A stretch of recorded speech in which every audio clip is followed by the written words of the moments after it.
How you doing, fight fans? This is Boxing Knowledge coming at you with my post-fight thoughts on the bad Chad Dawson versus Glen Johnson fight.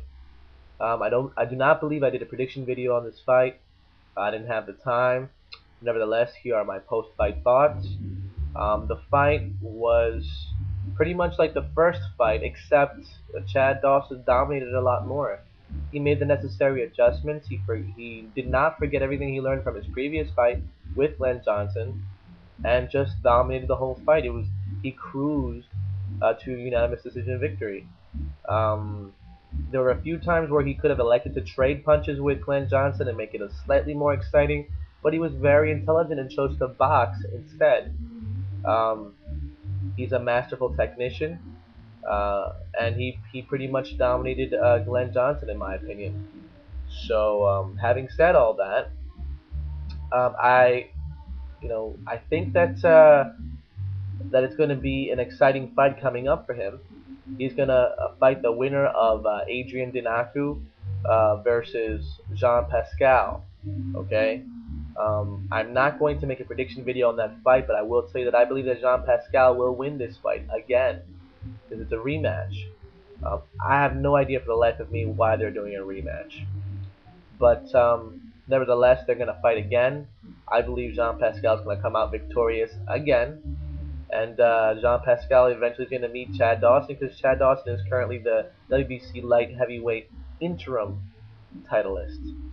So, assuming that Jean Pascal doesn't get caught with a wild flurry of punches or has a meltdown, when he does win that fight against Adrian Dinaku, then I will make my prediction video on the Pascal versus Dawson fight.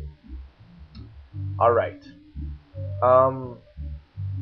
What can I say? I want to talk a little bit about Chad Dawson. Chad Dawson's a masterful technician. He's got very good power, I believe, in both hands. I believe he's also a southpaw, an orthodox convert. I believe that he's an orthodox fighter. He's his naturally stronger hand is his right hand, but he just fights out of the southpaw stance. And I remember watching an interview with him saying that he would fight this way to emulate his father. Um, don't quote me on that, but I'm pretty sure that that's the case. Um, he is a legitimate light heavyweight true champion. I mean, he has all the skills. In my opinion, I don't really see any weaknesses. He makes all the adjustments. He's a very smart, intelligent boxer, much like Floyd Mayweather is. Um, I don't see Chad Dawson being a popular fighter because he's not that cocky, arrogant, flamboyant person. He doesn't have that personality. He's a very shy, humble, unassuming guy. You know, and when you're not a pure he's not a pure boxer. He's pretty close to a pure boxer. But when you're such an excellent technician and you've mastered the art the way that Chad Dawson has, much like Floyd Mayweather has, you need to have an outgoing, flamboyant personality to get people to watch you. I mean, that's the difference between him and Floyd Mayweather. They're both masterful technicians. Floyd Mayweather, probably the the purest boxer I've ever seen in my life. You know, with all this raw, natural, wonderful boxing ability. But he's got the personality to match it. You know, he's larger than life. You know, boxing is his life. When I see Chad Dawson, he's just like he's like the guy you want to hang around with because he's so humble and so good and great personality. But it seems like he only boxes for a paycheck. I think that boxing is just the means that he uses to give himself and his family, more so, a better quality of life. But you know, I don't get that feeling that boxing is his whole life to him, like you would with Mayweather. Mayweather grew up in a gym. He might as well have been born in a gym. He's probably conceived in a gym, you know. But having said all that, Chad Dawson is for real, and he's there to stay in the light heavyweight ranks. I really hope he doesn't do what Roy Jones Jr. did and fight a bunch of no names for 10 years. I just really hope he doesn't do that. Because if he does that, then I believe that he is boxing just solely for a paycheck. He'll never get the recognition he deserves. And if he does, it'll be towards the end of his dwindling career.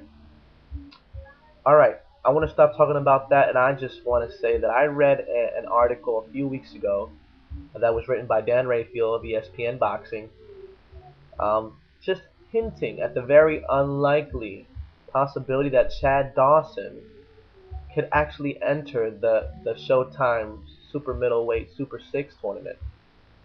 Oh my goodness, if this were possible. I mean, not only would Chad Dawson get huge exposure in Europe and in the United States, but I believe he would win the whole tournament. I do not have a favorite for the Super 6 tournament. I believe that Mikhail Kessler is the heavy favorite, along with Arthur Abraham to win it all, as well as they should be.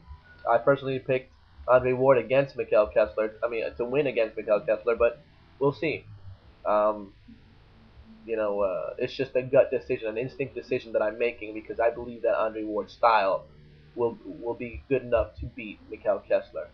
But I don't want to talk about that right now. I want to talk about the possibility of Chad Dawson coming into this tournament to replace Jermaine Taylor.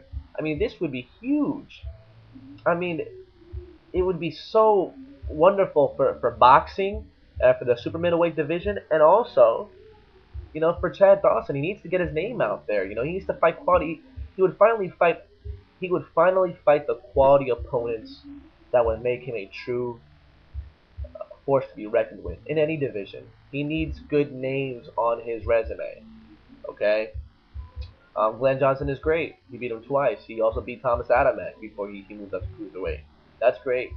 But he needs more world champions on his resume to be the man at any weight division. And Showtime, the Showtime Super 6 tournament could provide that for him. Plus, it would be quite lucrative for him as well. All right, having said all that, let's talk about the difficulties and why this most likely will never happen. It comes down to just rival networks. HBO simply, probably, most likely will not let Chad Dawson leave. He's under contract, I believe, with them. And of course, the Super 6 tournament is being held by Showtime. There's a huge conflict of interest there, guys.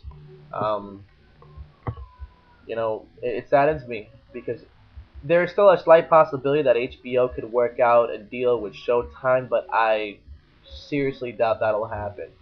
I believe HBO's has to have some, Showtime's got to make a lucrative offer to HBO for that to be even a possibility. So, I mean, most likely it won't happen. But we have a saying in Spanish that says it doesn't cost anything to dream.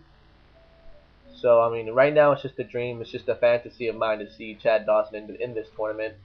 And you best believe, all the Europeans and international viewers that are watching this video, if you're watching this video, mark my words, if by some form of serendipity, if by some form of divine intervention, Chad Dawson enters this tournament to replace Jermaine Taylor, he will win it all. He will dominate everyone in that tournament. That's how good this kid is.